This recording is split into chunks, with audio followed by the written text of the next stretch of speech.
1. Over a couple of summers, I worked for an overnight summer camp program for a local college. This program specializes in teaching kids technical skills, i.e. programming, robotics, etc. My job was to plan, create, and instruct a week-long course based on a specific technology. During the day, we would focus on teaching, while we did typical summer camp stuff during the night. For those who haven't worked at a camp, typically the industry standard is to be paid at a weekly rate. The hours working can vary wildly between whether or not one worked overnight on a certain day or was helping with camp duties. Thus, a per-week rate simplifies the process. People who worked overnights were paid a premium, but everyone considered the pay fair for a week's work. For my program, I was tasked with teaching a class about a set of hardware. Every student would get to take this hardware home with them at the end of the week. So in the class, we would set up the hardware, show off some cool things they can do with it, and then let them loose at the end of the week to use the hardware. The issue is the hardware was the antithesis of reliable. Each day, a quarter of the class's new hardware would break down. There were a couple parts in the hardware that had a 1 in 2 chance of failing within a couple hours of installation. If a student had lucked out with perfect hardware, they were golden. However, many would have to have their hardware parts cycled out multiple times until it would be consistently working. By the end of each program, we were usually able to ensure that the students' hardware would be in reliably working fashion for them to take home. However, that assurance did not come without sacrifice. Every night I had off, every break I was given, every moment I could spare was spent in the classroom working on the various non-functioning hardware. This hardware was necessary for me to be able to teach the class. At the end of the program, the parents and the students expected the hardware to be perfectly functioning by the end of the week. Parents could not just send the hardware back for repairs, you know. Thus, I understood that it was my responsibility to spend my free time fixing the hardware. After all, I was getting paid for a week's work. It wasn't too bad to fiddle with cables in an air-conditioned room away from the kids. However, I won't sugarcoat and say that it wasn't a frustrating experience. But I was able to make it work, and the parents always left the program satisfied with what their child brought home.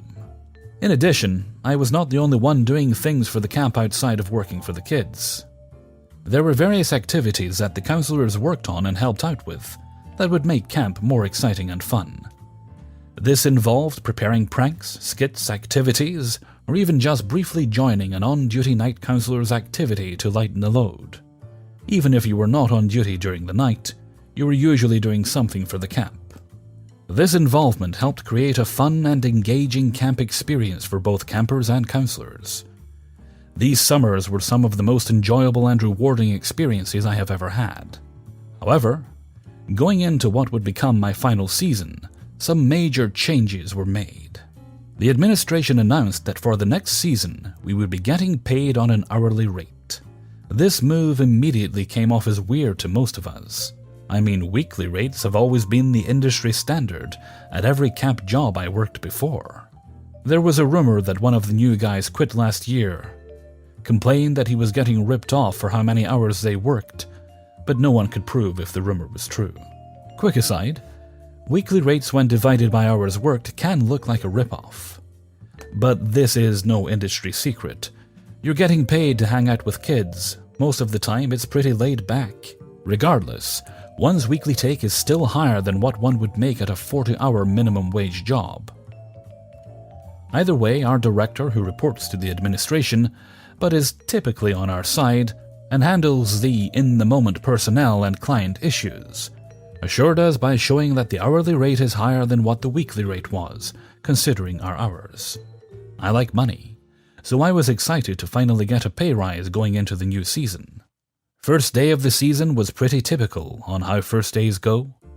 I had the first night off, so I was preparing myself to fix the Mount Kilimanjaro of hardware already on my desk. During training, they were instructing us that we needed to clock out at 5 if we weren't working at night. Now, that is typically when those who have off are let free.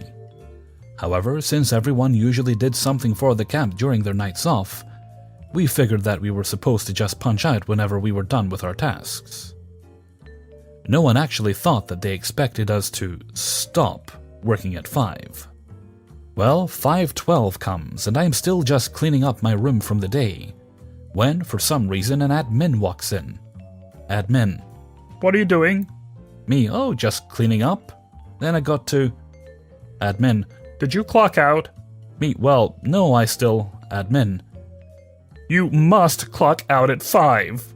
A switch flipped inside my brain at that moment.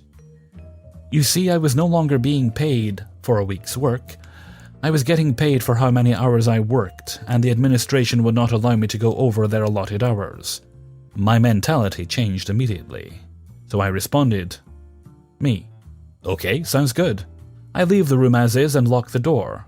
Admin: "Don't do it again or you'll be written up." It didn't take long for us to realize that was a veiled scheme for the administration to cut everyone's pay. By offering a higher hourly rate than what we got before, they were able to convince most of the veterans to come back thinking they were getting a raise, when actually we were forced to work less hours. Everyone's weekly take was significantly less than what they were in previous years.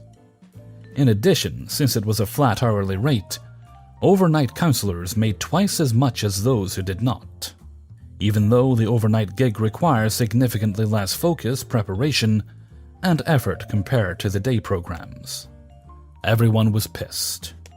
It soon became the norm that once their shift ended, they were done for the day. Gone are the prepared skits and activities. Those who had their nights off simply retreated to their room or went out. We weren't getting paid for a week's work, so why bother making it special? In the case of my class, that meant I stopped repairing hardware in my free time. I then only repaired hardware during class periods. This caused the class to slow to a halt. By the end of the first program, my class was only able to get through about half of the material, and 20% of students had to go home with non-functioning hardware. I felt terrible, I genuinely did. But what could I do? Camp received some pretty rotten emails from those parents that week, but everyone stood up for me knowing how much time was taken from me to fix. That's pretty much how much of that summer went. The magic of camp was lost, and in its place were increasingly upset parents. Most of the veterans, including all directors and leads, left at the end of the summer. The camp still continued on, but for my friends and I, it was no longer the place that was pretty all right for a week's work. 2. Starring popular girl, she's mean. Managers, mostly cool. Me as shop guy, mostly a dickhead, but chill. When I was a younger man, I had my first job at a kids' play palace. Think Chuck E. Cheese, but with better ball pits, and really cool tubes and slides, and a huge arcade room. This place was amazing, and it was huge. Picture the size of a supermarket. The only downside was that there was this really pretty and popular girl that loved to make my and other people's lives miserable. Why? I don't know.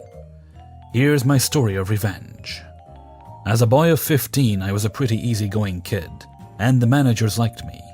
So they gave me one of the coolest jobs you could get at this place. I was assigned to the arcade room. Now, this was not a room, more like the size of a small ranch house. But since it was my first job, I normally followed the job rules. But from time to time, I broke them.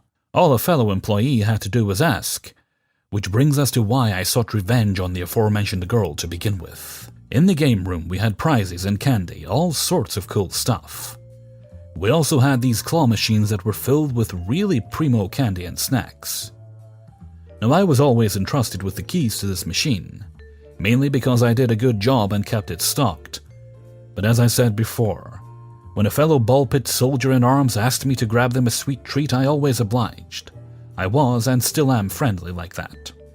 The girl that worked at the store was pretty and popular, and most of all, she knew it. She was never nice to people unless they were a manager or popular like she was. She would trash talk, make fun of people, purposely get out of doing the kids' birthday parties. They were a pain. Just in general, an unpleasant person all around. Well, one day, on her day off mind you, she and her little minions come into the store. Can't quite remember what for, but I think it was because she needed to pick up her paycheck. Her and her friends came over to the game room, and I was busy dealing with the kids that were redeeming their tickets for some cool prizes. Popular Girl walks right up to me, in a state, and demands the keys to the claw machine that had all of the snacks in it. I explained that I'm with people and to hold on a second. She was not pleased by this one bit, and again demanded the keys. I again explained she's gonna have to wait, period. This vexed her greatly. I kept the keys normally in my pants pocket, but today I had them in my uniform shirt pocket. Popular Girl noticed this and went to grab them out of my pocket, and I grabbed her hand as she was yanking them out. This girl was so spiteful and in need of candy that she dug her nails into my hand and ripped the shirt pocket a bit. So, not wanting to make a scene in front of the kids, and her nails digging in my skin, I let go. She and her friends walked over and took a bunch of stuff from the machine. I was fuming. I can still remember the look on her face as she walked back, a smirk, the stick of a lollipop hanging out of her mouth that she had just taken. And then the words, "Here you go. You can have your keys back. We don't need them anymore." Laughter. Now I know what you're thinking. She's fired. Talk to the manager. Have him look at the security tapes. Scream at her. I did what I could after she left, when I didn't have kids and adults around me. The manager did check the tape, couldn't see anything that she did, so nothing was done. I was upset, but as a 15-year-old guy, what was I gonna do, hit her? Have a screaming match? No. I figured I'd find my spot one day, and then I would have my revenge. In my head as a teen it was more like, "Bitch, you are going down." About 2 months later, my opportunity for revenge came. I played it cool after the game room incident. I acted indifferent to her. Didn't actively speak with her, but did when we had to have words about some work-related thing. At this job, mainly filled with teenagers, they have a very strict policy of if you no-call, no-show, you are fired, period. Unless grandma or you dies, there was no valid excuse. So when Popular Girl came up to me in the break room and started speaking with me about a favor she needed, the wheels in my head started spinning. She wanted to go to a friend's party that Friday night. Cool, sounds like fun, I thought. But she was in a quandary about what to do, as she worked from 4 to close, around 10:30, and I just so happened to have that day off. She asked me if I had plans. Of course I didn't. She asked me if I could cover her shift. Of course I could, and would. I could use the money. I was making $4.25 an hour. Fuck, I'm old. She asked me if I would clear it with management for her. Of course I would do that. No worries. Go have your fun, Popular Girl. You are owed a little bit of fun every now and then. Well, as you can imagine, I didn't clear it with management. I didn't tell a soul. And I didn't come into work on Friday night. Cut to Saturday afternoon when I worked 12 to 8. I clock in and get called into the office right away. Manager: "Photo guy, were you supposed to cover a shift for Popular Girl and forget?" Photo guy: "No, sir. I was busy on Friday night. I didn't tell her I would cover her shift. And if I had, I would have made sure the shift pickup was okay with you guys first." Wait, did she say I would pick up her shift? Manager: "Okay, thanks for letting us know." Photo guy: "Am I in trouble or something? Did I do something wrong? I don't want to get people mad at me." Manager: No, you're fine. Don't worry about it."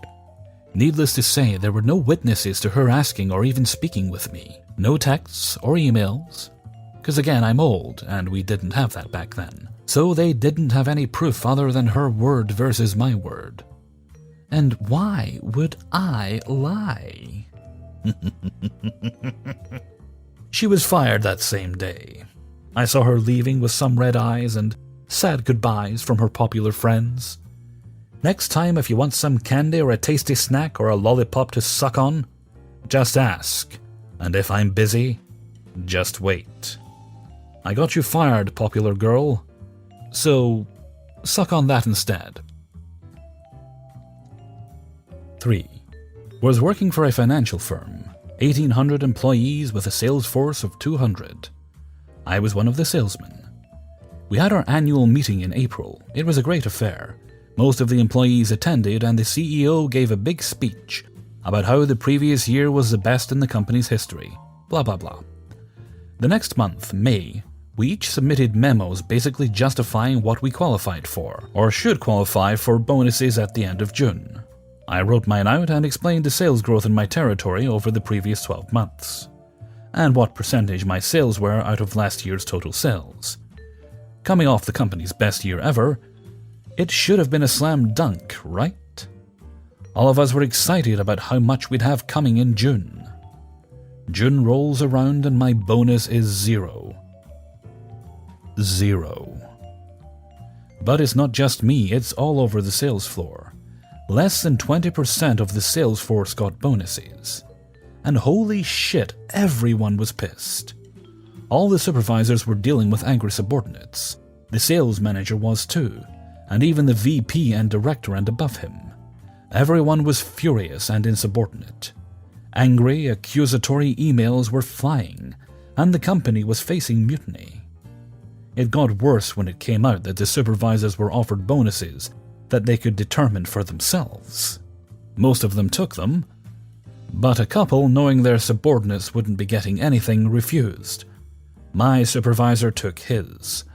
When it came out, he tried to explain it to his sales team about how he felt it was justified and how hard he worked. He ended up with people screaming at him about how they felt the same and they didn't get jack shit. So for a week or so, things on the floor came to a stop. A lot of people just didn't show up, and the ones that did were angry. I came in and started reading Monster.com ads at my desk. I also stopped selling anything or answering my phone. When confronted by my boss, I told him that as soon as I got the bonus my sales justified, I'd start working again. Until then, I'd be coming in late, reading and responding to want ads, and leaving early. He could expect me to keep that up until I found another job or was fired. The following day, I was sent to the regional sales manager's office. She said she'd heard about my work stoppage and asked me to explain myself. I told her that if she'd heard about it from my supervisor, then she already knew why I wasn't working, and I didn't need to explain it again. She tried buddying up to me, being friendly, then being stern, then being angry. I kept my composure and told her that the longer the company held out on my bonus, the longer it was going to miss out on sales from my territory. I then gave her my average daily amount of sales from the previous year, quantified what the total loss would be for a week of me not selling, and how much cheaper it would be to just pay me the money I was owed and get me back to selling. Then I thanked her for her time and told her I'd be leaving work as soon as I left her office, and I did. The following day I came in, checked my emails, some of which were farewell emails from co-workers who quit over their stolen bonuses, and sat on Monster.com until I was told to go to the office of the National Sales Manager. He's the gatekeeper. He's in charge of all 200 of us. He told me he understood that I was upset and could see why. I asked him if withholding the bonuses from 80% of his sales force was his idea or someone else's. He didn't answer. He did tell me that I would be getting a check on Monday, and could I please go back to work now. I told him I'd be going back to my desk, but work wouldn't start until the check was in my hand. When I went back and checked my emails, yep, more defections. The next day an email went out to the entire sales force. Management had taken a look at the numbers, re-evaluated the financials, and determined that June bonuses would be issued shortly. The email also apologized for the delay and reminded us that as salesmen we were the core of the company and our hard work was appreciated. I also received another email, this time from the National Sales Manager, who told me bonuses were scheduled for Monday. He'd be walking my check to my desk the following day. The following day I showed up, sat down, and shortly afterwards the National Sales Manager walked on up and handed me my bonus check. I thanked him and handed him my resignation effective immediately. In my resignation letter, I requested that a check for my unused vacation time please be cut and given to me before I left the building. When he finished reading it, I told him I'd clean out my desk while I waited for the vacation check. While I was doing that, one of my co-workers also resigned effective immediately. We were walked out at the same time and ended up getting drunk at the bar across the street. I learned later from co-workers that remained that even though the company issued the bonuses, they lost about 20% of the sales force in the following 2 months. Gotta love corporate greed. Edit. Since I didn't make it clear, the money was referred to in all the paperwork as a bonus. However, it was compensation based on a predetermined formula. You sell X amount, you get X bonus. You sell Y amount, you get Y bonus. It wasn't one amount. It was set at different tiers. It was a predetermined formula in black and white. Everyone on the sales floor had a copy. If you didn't make your bonus, you knew exactly why and by what amount you missed it. The company had been around for over 30 years by then, and was known for generous compensation, and had never before played games with bonuses or payments. 4. This story takes place back when I was in my teens, around 17. I was working at Subway. I'm sure most of you are familiar with what is required as an employee, so I'll skip that. My manager was a decent individual. Let's call her T. Now, T wanted to make sure that the customers were as pleased as possible.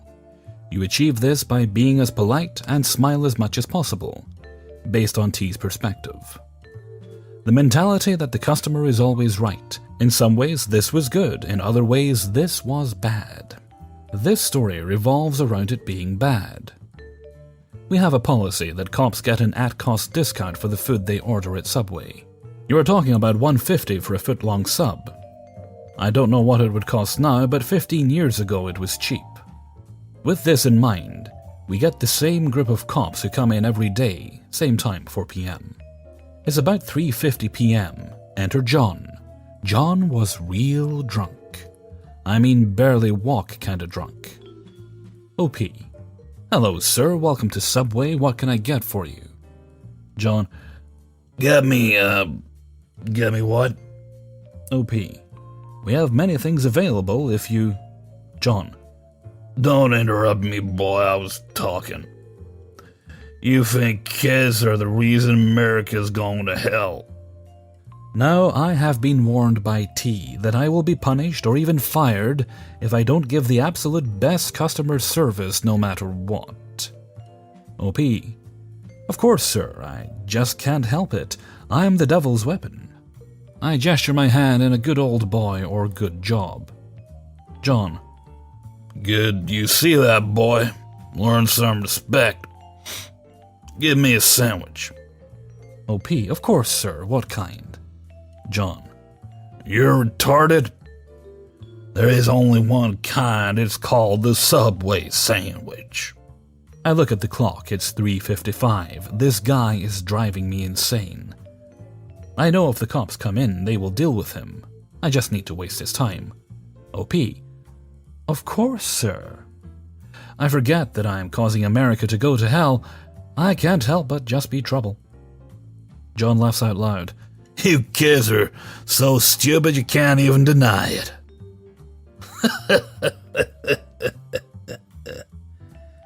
I pretend to laugh, bulging my eyes out like some kind of crazed killer, my face turning red as I force laughter louder and louder till he stops. OP, let me start working on that Subway sandwich for you. I look at the clock and see it's 3:59, one more minute. I start to make the sandwich, making as much eye contact as I can, with the most absurd white-faced smile I can. John. You got a staring problem, boy? I don't like how you're looking at me. Wipe that smile off your thin face. P. Sir, I can't. I must provide the happiest smile to ensure you feel satisfied with our service. I bust my face even wider than before, even exaggerating my eyebrows like I'm a clown.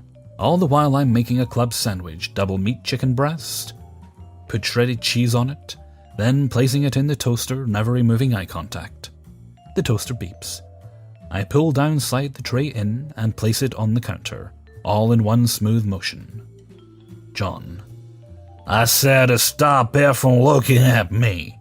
I'll fucking cut you if you don't stop. OP, of course, sir. Customer service is important to me.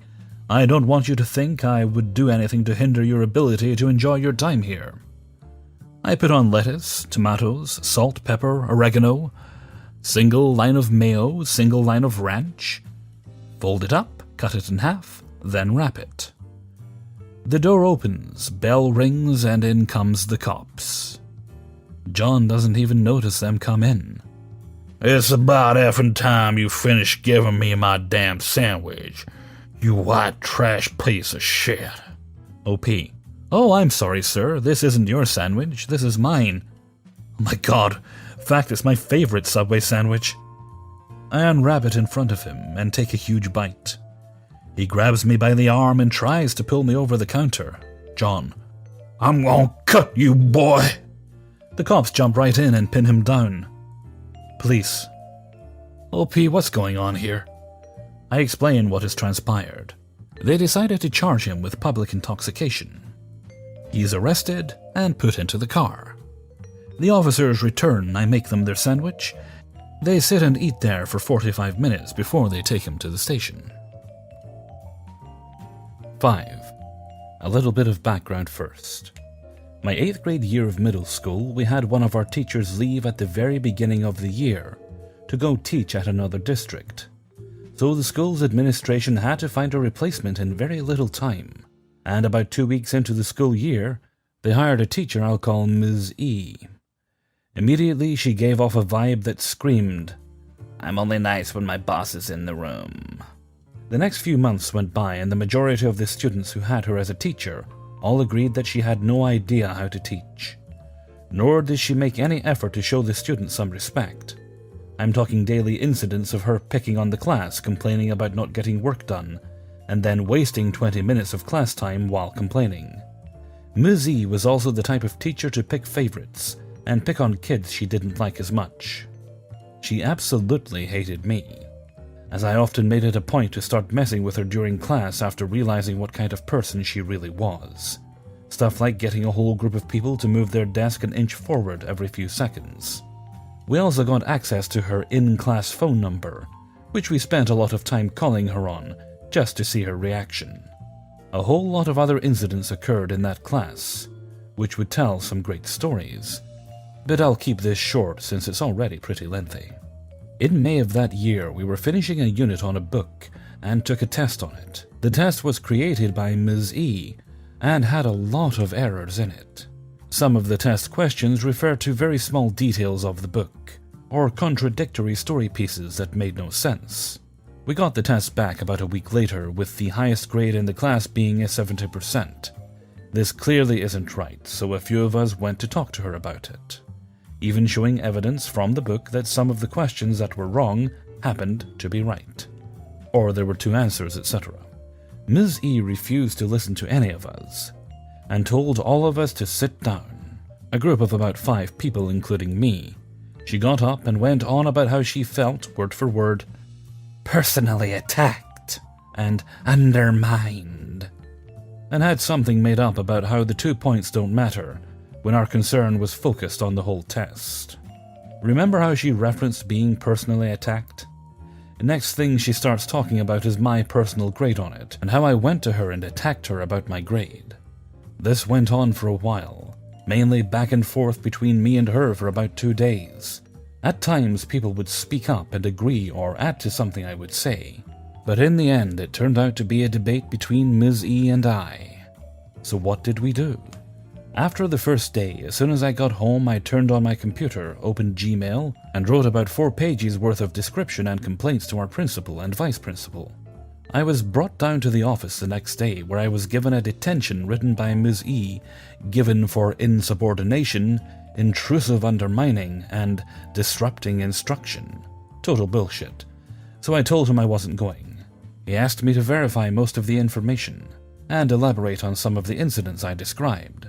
His idea was to have me form a group of all the people involved, and have us write a list of complaints and incidents from the class. And if everything cleared up, I'd get off without punishment.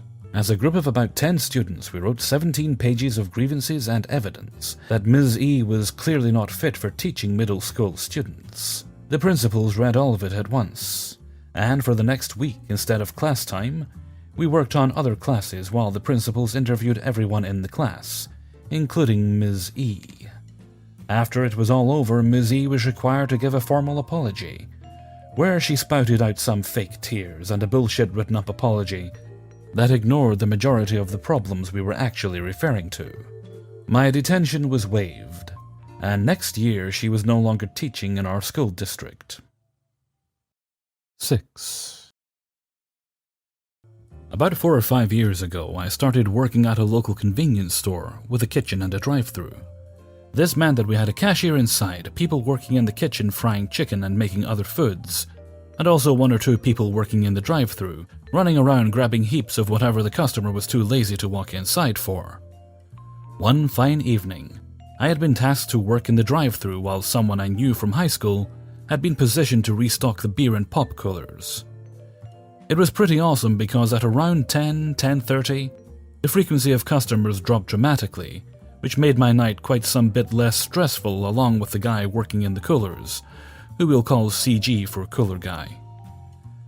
However, we had the misfortune of working with a bipolar 60-some-year-old, mostly pissy and bitchy woman who was positioned in the kitchen.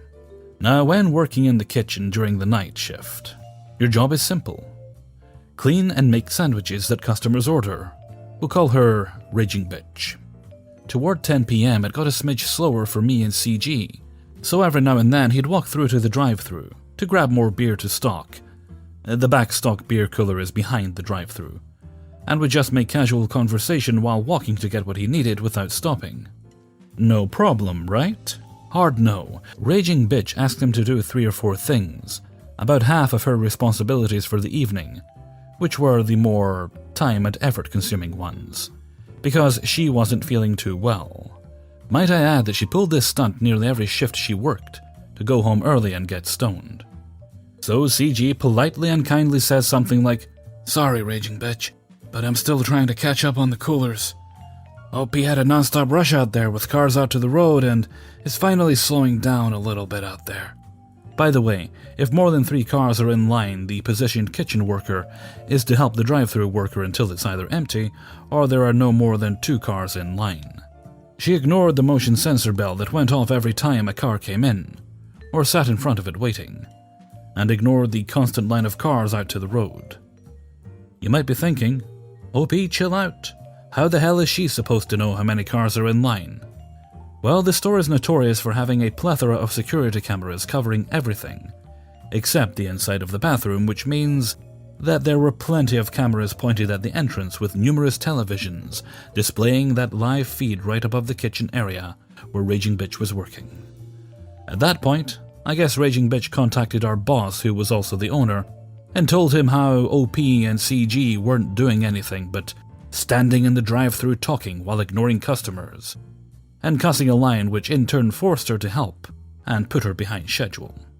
This caused the boss man to drive to the store and berate me and CG while telling us that we're fucking disgraces of employees, and how we should be thanking him every day for the amazing opportunity handed to us. Basically, he hired us and we should be sucking him off daily for hiring us. After the tantrum he threw, he said, "That's it. Not another word between the 2 of you. If I or any of your co-workers catch you speaking even a single word, I will kick your ass out the door." Which obviously pissed us off. However, he had no idea how much we loved being assholes. For the next 3 weeks to a month, we didn't speak a single word to each other, but purposely switched positions around so we were working together in the kitchen. I guess people had been calling in and praising Boss Man for his compassion to hire the differently abled, and how the 2 deaf and mute gentlemen were so helpful without even speaking to not only each other, but to everyone. We cranked it up a notch to everybody after week 2, and the other employees were on board with it. This caused Boss Man to rush in and ask what the hell we thought we were doing. I tapped CG on the shoulder and showed him the notepad and pen, and signaled that I was going to write out what I would say, By the way, we just used hand signals for everything, which got ridiculously over the top and hilarious, and the dipshit citizens of the town thought it was sign language. I wrote something along the lines of, "You told us not to talk or you'd kick our asses out." Which CG wrote, "Yeah, I was taking a Snapchat and saved it. Want to see and hear it?" I loved that asshole. He played it non-stop for everyone to hear. I finally wrote, "Check the security cameras from that night." So about a week later, Boss Man comes in with his mom, who was great friends with my grandmother. The look of embarrassment made me laugh so hard that I damn near pissed. I guess his mom technically owns the business, but he is the face of the business and part owner, so he was always telling her what was going on, and she wasn't too happy when she heard what he said, and was even more pissed when she watched the security footage with him. After I got done laughing at the look on his face, he started saying how Raging Bitch had made up a huge lie and had pissed him off. His mom had said something like, "I'm so sorry my son had to act like such an ass, honey. Since you had to get treated like that, I think it's only fair you get to speak your mind about it." This woman knew the lengths of my vulgarity and frequent use of it, and had to have known to an extent what was coming. For about 30 minutes, I got just within kissing distance of him and proceeded to make obscene and vulgar gestures in front of him, while writing things like, "You sure must feel like an ass," and "You could have talked to us like employees instead of being a dick." In short, I didn't speak a single word, but wrote enough and made enough gestures to let him know, "Fuck you, dude." 7. This happened today, actually. I just started college and my store manager was made aware when I started that I would have to work around school, which is now Tuesday and Thursday with weekend tutoring. Due to life and the resume that got me the job, I missed a lot of schools and needed additional tutoring to catch up, and fast. This was my dream, and I talk about it more than anything else with everyone at work. As some background on the store manager, she chewed me a new one once before because she asked if I would work a Friday shift. I said I might, but let me check my schedule. It turned out that would have made it an 8-day week for me, with 1 day off and another long week. So I said no. She went off on me about how I was a terrible person and a lazy worker, and the job is give and take and I'm not being flexible, and it's only a 38-hour week. They taper schedules so no one gets close to overtime when the week rolls over, but everyone works odd long hours. And she only looked at the current week's total. I explained my schedule to my department manager, and she was fine with me working Monday, Wednesday, Friday during school, as I've been working weekends and any random day changes every week since I started almost 8 months ago now. So I was surprised to see my schedule changed to work Sunday. I spoke to the store manager and she said she had changed it and I won't lose good workers because it isn't fair to other employees that you don't work weekends. As if me not working weekends in my department would matter to anyone, as my co-workers don't mind the weekend shifts at all, they enjoy weekdays off, and it was entirely fine. I reminded her that when I started I told her that my schedule would have to work around school, and she said that's perfectly fine. She replied that she had said I would have to work some weekends. I've worked every weekend for 8 months. She went on to say I had to work weekends or find a different job. So I cleaned up, closed and left 2 hours early. After turning in my name tags and hat with a flat, I quit to the manager on duty, surprising the heck out of her, while parading around the store with my green hair, against policy. So, now they are down one of their 3 fully trained workers. The other is in school taking 5 courses this semester, and the third is already full-time. We've had several new hires since I started, and they all quit, transferred, or just can't do the job. The manager in my department recently changed as well to someone new at managing, and I was one of the few workers to catch praise from the store inspector that comes in every few weeks. Not to mention I was the only one cross-trained in another department that was understaffed and frequently needed my help on short notice. I'll be looking into working at the school tomorrow. 8. This all started when a roommate told me that they had a high school acquaintance that was looking for workers, shortly after my last job ended in the middle of summer. The job was in the automotive industry at a used car dealership, repairing wrecked cars. I was hired shortly after an interview.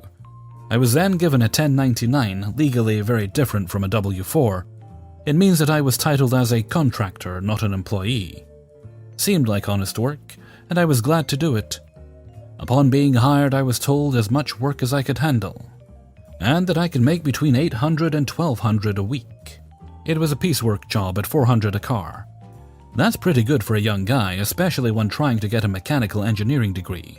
I knew I would expect less when I returned to school in the fall, but I still felt I could do $400 a week while in school. Things started out all right. I got trained for a day. I helped people for free, didn't learn much except the company process.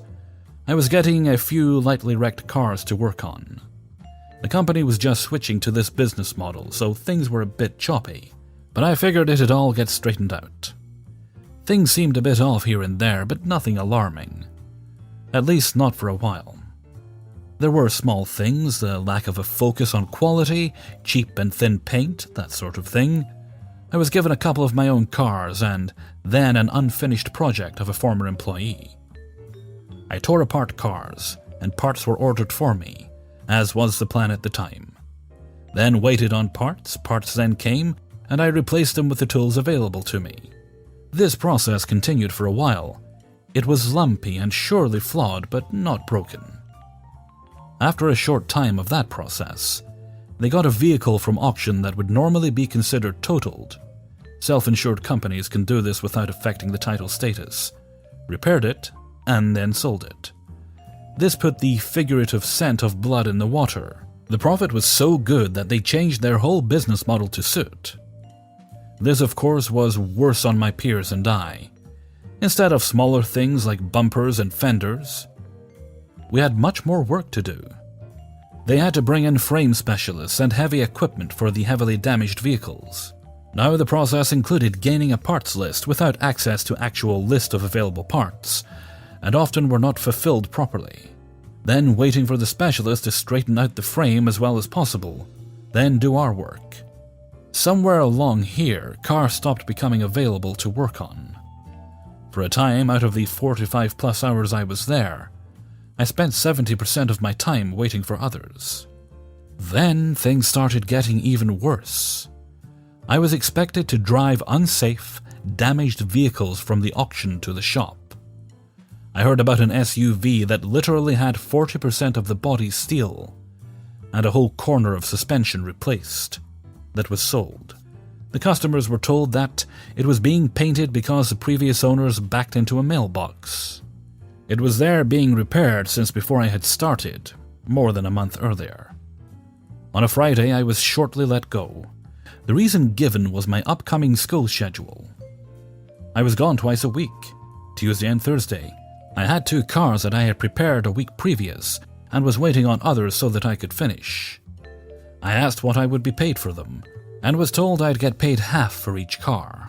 I begrudgingly accepted. I was told to return on Monday to pick up my check.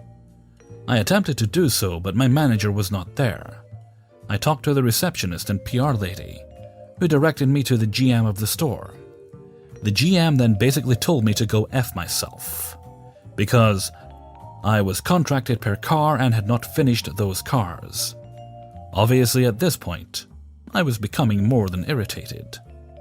I called my manager multiple times. No answer, so I left a voicemail threatening a legal suit. No answer, no reply for a long time. I asked my father-in-law, who happens to be a lawyer, to help me press charges. He directs me to the government agency that oversees this thing.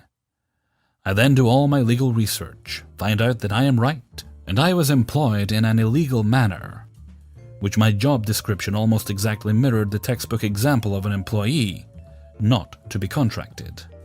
I petitioned this court with this information, asking for the 2 full cars payment. They gave both parties 60 days to settle it and even offered to mediate. They chose not to. The info I gathered was forwarded to the company, who rebutted with the "cars weren't finished" line. I then received an opportunity to clarify.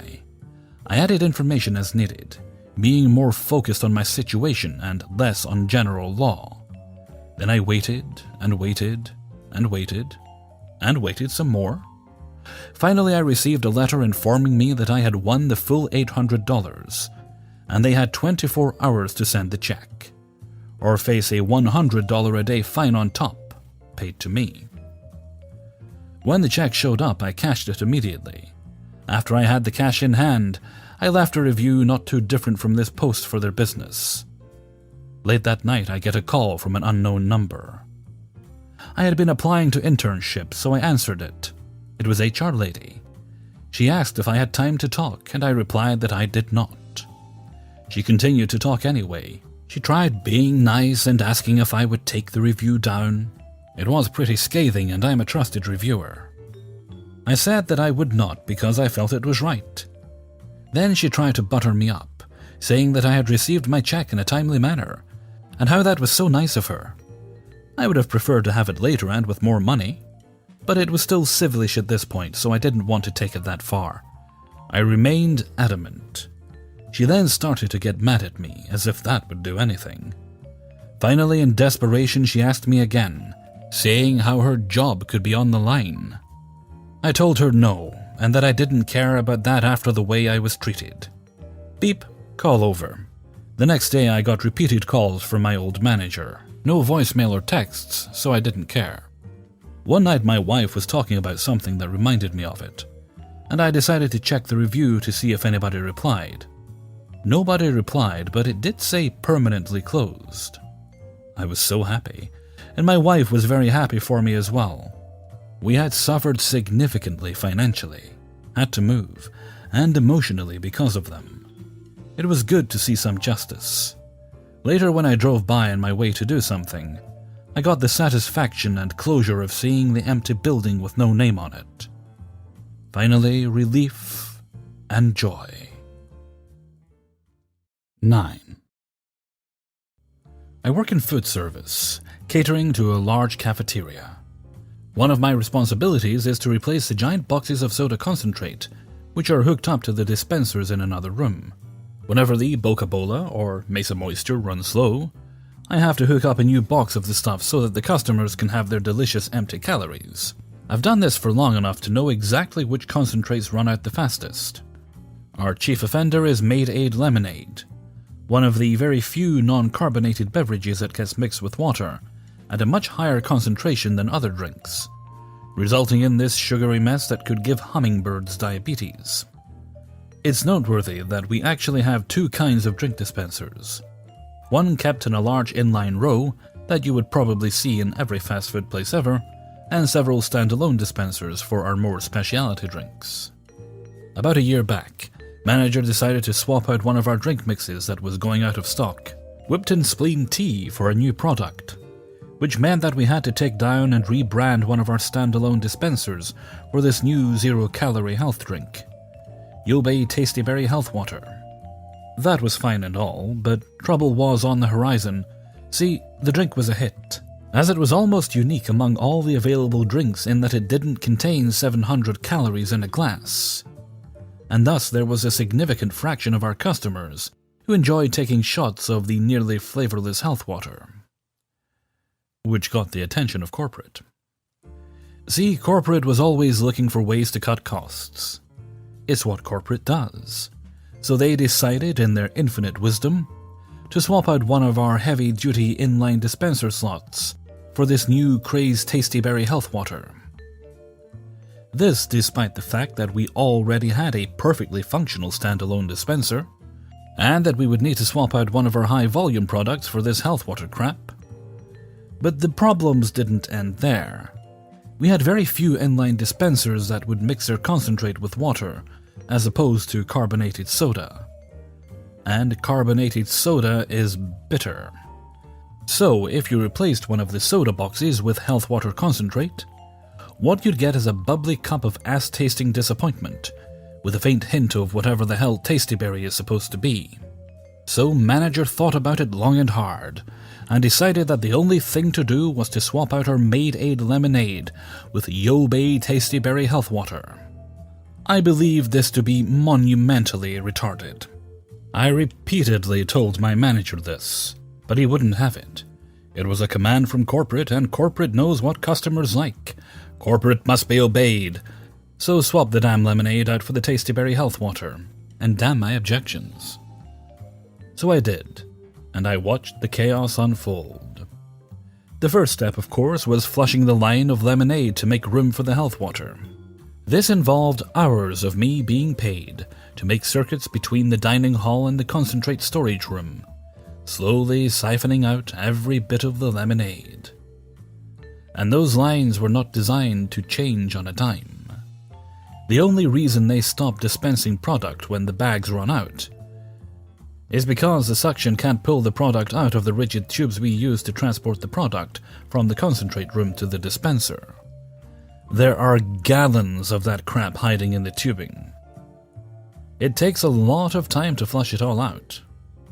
And once the lines were replaced, I then had to flush out all of the air, which would have sprayed our customers with a vaguely sugary shotgun of fluids being squirted out of the dispenser like a malfunctioning sprinkler. All of which I was getting paid for, thank you very much. Next up was the truly delightful mix of ratios. See, our little standalone dispensers had adjustable levels for the amount of concentrate as opposed to water. And the Tasty Berry Health Water stuff was a ratio of about 95% water to 5% concentrate. But the lemonade dispenser was an inline dispenser, with a set ratio which was more like 70% water to 30% concentrate, which was, to reiterate, the highest ratio of concentrate to water out of every dispenser we had. So all the health water stuff was coming out in this over-flavored stream that was not actually all that bad in my opinion. But to anyone who disliked the taste of artificial sweetener, it was overpowering. And finally, there was the crippling problem of stock. See, corporate in their infinite wisdom figured that despite putting the health water on the inline dispensers, we probably wouldn't need all that much more of the stuff. So they kept delivering it to us in the same quantities as we'd been getting before. Every week, we'd get a 3-gallon box of concentrate to replace what had been chewed through. But here's the clincher. Our Mayday lemonade concentrate comes in 2 boxes of 5 gallons each, on an inline dispenser with 6 times the concentration of the standalone dispenser. Oh, and we didn't have the money to rebrand the standalone dispenser, so it was taken down, which meant that every week we would be completely out of Tasty Berry Health Water within a day of restocking. But we'd also get 2 more giant boxes of lemonade concentrate that we had to put in storage, but couldn't actually use. It was glorious watching customer after customer lodge complaints with management that A, we didn't have their favorite drink, B, the new drink tasted funny, and C, there was never any of the damn new drink in stock. This went on for 2 months, until we had such a collection of lemonade concentrate that we literally didn't have anywhere else to store it. Oh, and apparently, corporate had been running dry on the Tasty Berry Health Water stuff too, because we stopped getting it in our weekly shipments about a month in. To say it was a complete farce does not do it justice. We were getting daily commentary on the stupidity of our selection. I finally asked manager if we could switch back to just serving our damn lemonade. He reluctantly said yes, but we also didn't have time to flush the lines. So I was instructed to just place the lemonade concentrate in there and let the lines self-flush. For weeks we served this weird hybrid of lemonade and Tasty Berry Health Water stuff until it was completely flushed out of the lines. I, personally, thought it was delicious. 10. This story happened in my 5th year of high school in 2005. The Dutch high school system has 3 tiers of education, with the highest tier, called gymnasium, lasting 6 years and preparing you for university life. Part of our mandatory curriculum was English language, lasting all 6 years and being part of the final exams. By no means did the English class demand that you spoke the language fluently, but it could be quite difficult to pass for some people. One of my classmates in particular had a difficult time getting passing grades for the course, and he would often resort to cheating to get as close to a passing grade as possible. He usually cheated off me, My teacher caught on to him cheating and decided to get back at the guy via me during one of the tests. Let me first introduce the three people involved. Teacher, as in revenge teacher or RT. He was from Scotland and spoke with a strong Scottish accent. He wasn't the nicest or best teacher, but he also wasn't the worst. The main thing I remember about him was that he always had the worst hangovers on Monday morning. He would be sweating profusely and have 2 to 3 buttons of his shirt open, even though it was winter and it was close to freezing. Me. There are a few things relevant to this story about me. The first is that I suffer from hearing loss due to a medical condition I suffered from as a toddler. As a result, I taught myself how to lip read. Almost nobody in my private and professional life knows this about me. But RT did. This is relevant for the revenge. The second relevant thing is that I was born and raised in the Netherlands. But a large part of my family on my mother's side is from Australia. This meant that I was exposed to the English language from a very young age. Note, I am by no means a native speaker and am generally bad at learning languages. My passing grades for English were always a perfect 5.7, so 100% or 10 out of 10 in the Dutch system. This was the reason my classmate used me when he cheated. The last relevant thing is that I was known in the school as a mischief maker. I was always looking for ways to stir the place up a bit. The RT knew this, which is why he decided I should sit up front with my desk, directly connected to and facing his desk. 3. Cheating classmate, or CC. He was just not good at English, which could possibly be explained by the fact that he moved to the Netherlands at a young age, and was not a native speaker of Dutch either. He was a nice guy though, and we did get along, so I had no problem with him trying to copy my answers. He was a bit pushy about getting me to allow him to copy my answers though. But I understand, he was just trying to get his high school diploma so he could go study Dutch law, which doesn't really require you to speak English at all. Part of the test for the English class consisted of so-called listening tests. We would be given a sheet containing approximately 25 questions with multiple choice answers, and an audio tape containing multiple 5 to 10 minute conversations would be played. These conversations would be quite difficult to understand, as they often contained speakers with quite thick accents, and also often contained background noise. The conversations were cut into small pieces. They were about 1 minute each. The audio would stop after each piece, and we would have to answer a multiple choice question about each piece. We would sit in individual rows in class, and each row had its own version of the question sheet. The questions were all the same, but the answers were in different orders. There were 3 versions of the sheet, A, B, and C. The third answer option in version A could be the second option in version C, etc. If you had version B, that meant that the people to your left and right would have A and C, to avoid cheating, of course. I was sitting in front of the class, and CC was sitting directly behind me.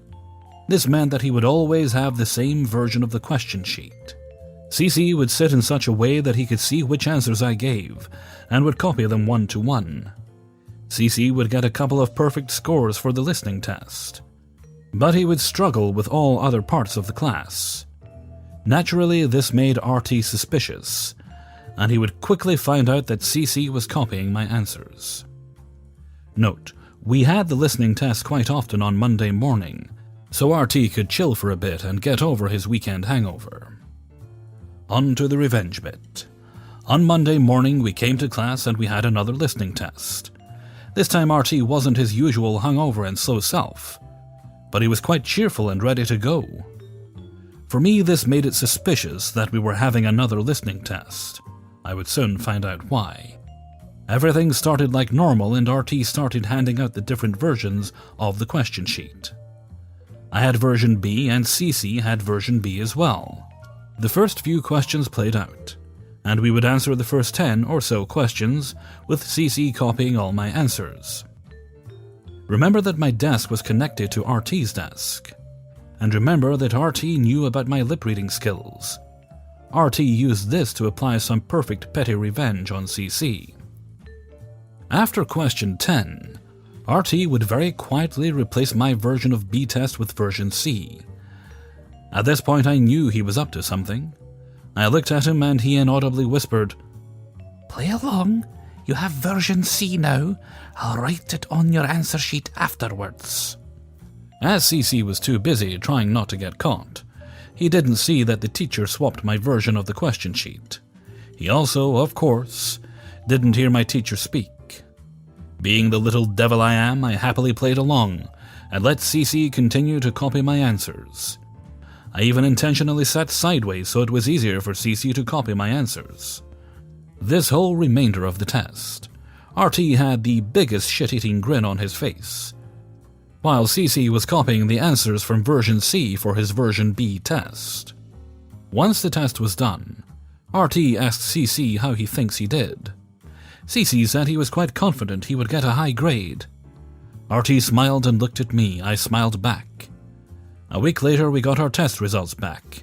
I got my result first and got a perfect 10 out of 10 score. CC saw that, and it made him happy. A few minutes later, he got his result back, and he scored a whopping 3.2 out of 10. Something like that at least. It was a long time ago. Puzzled by how this could happen, CC wanted to compare answers with me. He must have thought that the teacher made a mistake in correcting. Our answers were identical, of course. RT must have expected that CC would compare his answers to mine. For one final bit of glorious petty revenge, RT wrote on my answer sheet next to question 10, If you're going to cheat, make sure you don't get caught. RT was a glorious bastard in the end. In the end, RT did help CC improve his English, and he did manage to get a passing grade. But barely. Hey everybody, Hellfreezer here, and thank you very much for listening to the Revenge is Ice Cream Archives, Episode 5. And thank you very much to everybody who allowed me to use their stories in this video. And a big thanks to everyone who has subscribed to the podcast so far. Slowly but surely we are climbing. Just the usual business. If you need to contact me, send an email to kingofthecities@gmail.com, and you can also find me on Twitter if you're so inclined.